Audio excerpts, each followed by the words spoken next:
नमस्ते बच्चों, आज हम आपको हिरण, कौआ और दुष्ट गीदड़ की कहानी सुना रहे हैं। आइए सुनते हैं ये कहानी।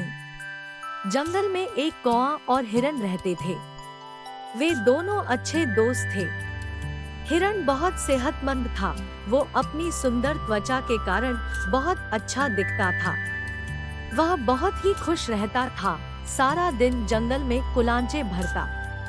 एक दिन उसे एक गीदड़ ने देख लिया। उसने सोचा, मुझे इस सुंदर जीव का मांस जरूर खाना चाहिए। वह सचमुच काफी मीठा और स्वादिष्ट होगा। दुष्ट गीदड़ ने ऐसा करने से पहले उसे भरोसे में लेने की कोशिश की। एक दिन वह हिरण से बोला, अरे दोस्त, कैसे हो? हिरण ने तो उसे पहले कभी देखा नहीं था। उसने पूछा, तुम कौन हो?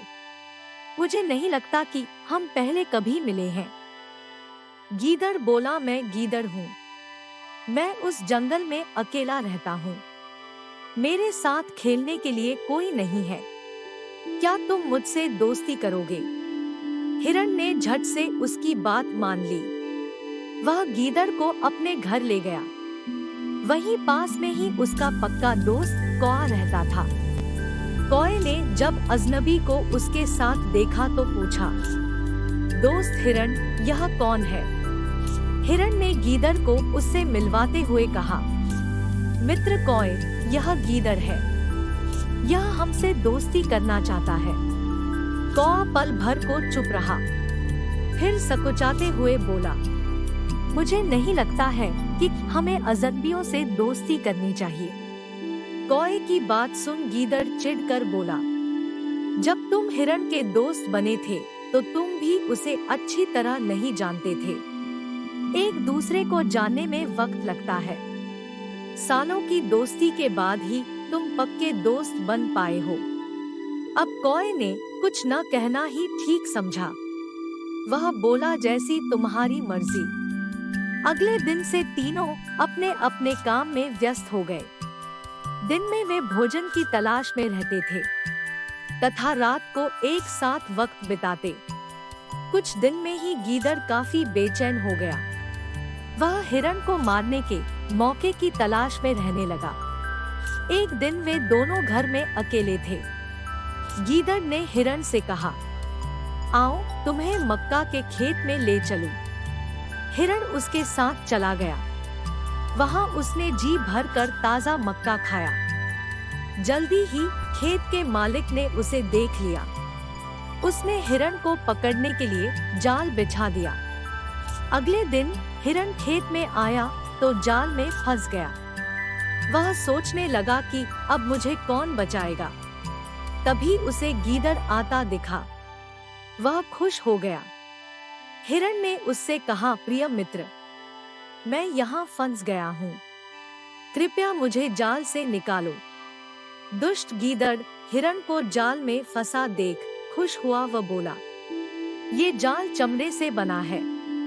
मंगलवार को मैं दांतों से चमड़ा नहीं छूता। मैं कल सुबह आकर तुम्हें छुड़ा लूंगा। इतना कहकर वह झाड़ियों के पीछे जा छिपा। बहुत रात हो गई। हिरण घर नहीं लौटा तो कौए को चिंता होने लगी। वह उसकी तलाश में निकला। काफी खोजने के बाद उसने हिरण को मक्का के खेत में जाल में फंसा पाया। वह उसके पास जाकर बोला, दोस्त, ये क्या हुआ? हिरण को कौए की सलाह न मानने का अफसोस था। उसने कहा, यह इसलिए हुआ क्योंकि मैंने तुम्हारी बात नहीं मानी। तुमने ठीक कहा था, मुझे गीदड़ पर भरोसा नहीं करना चाहिए था। पर वह है कहाँ? कौए ने पूछा। हिरण ने रोते हुए कहा, कहीं छिपा मेरे मरने का इंतजार कर रहा होगा। कौए ने उसे दिलासा देते हुए बंधन से मुक्त होने की सलाह दी। हिरण ने दोस्त की सलाह मानी। उसी सलाह के मुताबिक एक हिरण इस प्रकार लेट जाता है जैसे मर गया हो। जब खेत का मालिक हिरण को मरा देख जाल खोलने लगा तो मौका पाते ही हिरण वहां से निकल भागा। गुस्से में मालिक ने उस पर लाठी खींच कर मारी। वह लाठी गीदड़ को जा लगी जो हिरण का पीछा करने की कोशिश कर रहा था। दुष्ट गीदड़ की वही मौत हो गई। कहानी की सीख। सच्चा दोस्त वही होता है जो मुसीबत में काम आए। अगर आपको यह कहानी पसंद आई हो तो कृपया लाइक करें और अपने दोस्तों के साथ शेयर करें। और ऐसी ही मजेदार कहानियों के लिए हमारे चैनल को सब्सक्राइब करना न भूलें।